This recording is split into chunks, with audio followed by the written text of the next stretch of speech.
Assalamualaikum warahmatullahi wabarakatuh.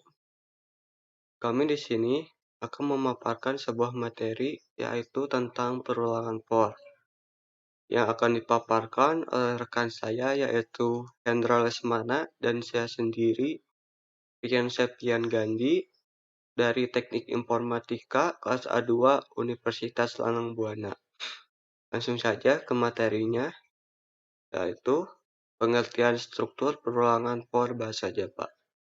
Struktur perulangan atau dalam bahasa Inggris disebut loop adalah instruksi kode program yang bertujuan untuk mengulang beberapa baris perintah. Dalam merancang perulangan, untuk setidaknya kita harus mengetahui 3 komponen, yaitu 1. Kondisi awal perulangan, 2. Kondisi pada saat perulangan, 3. Kondisi yang harus dipenuhi agar perulangan itu bisa berhenti. Saya Hendra Lesmana akan melanjutkan penjelasan dari rekan saya tentang perulangan for. Format penulisan perulangan for di Java adalah sebagai berikut. For, tanda kurung start, titik koma kondisi, titik kurung increment, tanda kurung kurawa, garis miring blok, kode yang akan diulang. Terus tanda kurung kurawa. Perulangan for ini digunakan ketika jumlah yang kita lakukan pada perulangan diketahui saat adalah kondisi pada saat awal perulangan. Biasanya kondisi awal ini berisi perintah untuk memberikan nilai kepada variabel counter. Variabel counter sendiri adalah sebuah variabel yang menentukan berapa banyak perulangan yang dilakukan. Kebanyakan programmer menggunakan variabel i sebagai variabel counter, yaitu ini tidak harus, boleh juga memakai variabel lain. Condition adalah kondisi yang harus dipenuhi agar perulangan berjalan. Selama kondisi ini terpenuhi, maka compiler bahasa Java akan terus melakukan perulangan. Misalnya kondisi ini berisi perintah variabel kurang dari 7, maka selama counter i berisi angka yang kurang dari 7, terus lakukan perulangan. Increment adalah bagian yang dipakai untuk memproses variabel counter agar bisa memenuhi kondisi akhir perulangan. Bagian ini akan selalu dieksekusi di setiap perulangan.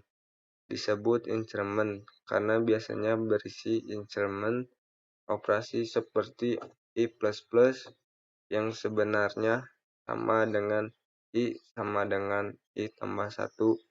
Maksudnya dalam setiap perulangan naikkan variabel sebanyak 1 angka, namun kita juga bisa memberikan nilai lain seperti i sama dengan i tambah 2, sehingga variabel counter akan naik 2 angka setiap perulangan.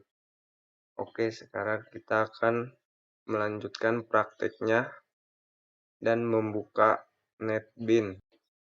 Saya sudah membuka NetBeans-nya. Kalau di NetBeans, ketikkan for, lalu tekan tab, dan jadilah seperti ini. For itu adalah loop di mana kita digunakan bahwa kita udah tahu range-nya berapa.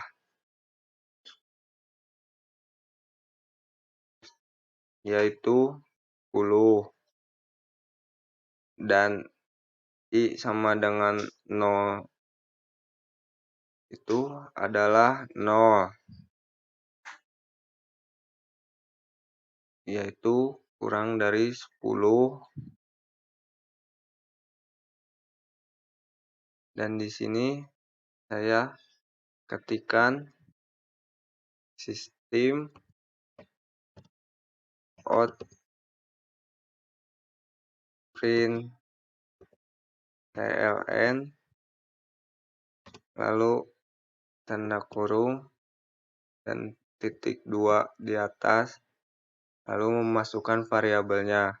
Di sini saya memasukkan variabelnya, saya anak informatika. Dan setelah itu saya akan running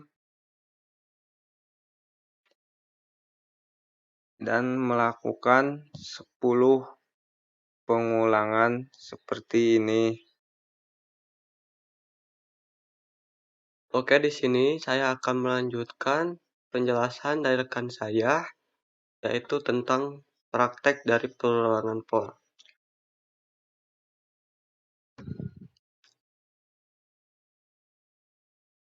Nah, kenapa ini bisa melakukan perulangan sebanyak 10 kali?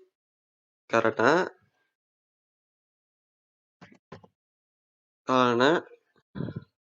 I sama dengan 0, karena I sama dengan 0, dia akan ngeprint.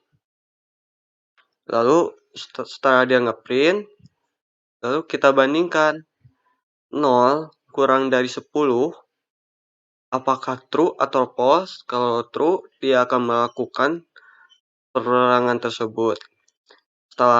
Setelah di print, kita cek di sini di increment atau kita tambahkan.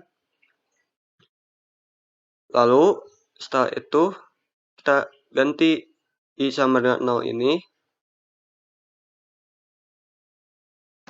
menjadi 1. Lalu kita bandingkan lagi, I ini diganti dengan 1. Jadi 1 kurang dari 10 apakah true atau false. Kalau true, dia akan ngeprint sebanyak 1 kali. Lalu dia akan terus ngeprint seterusnya sampai hingga batas perulangan itu terlaksanakan. Sekian dari kami. Mohon maaf bila ada kesalahan. Wassalamualaikum warahmatullahi wabarakatuh.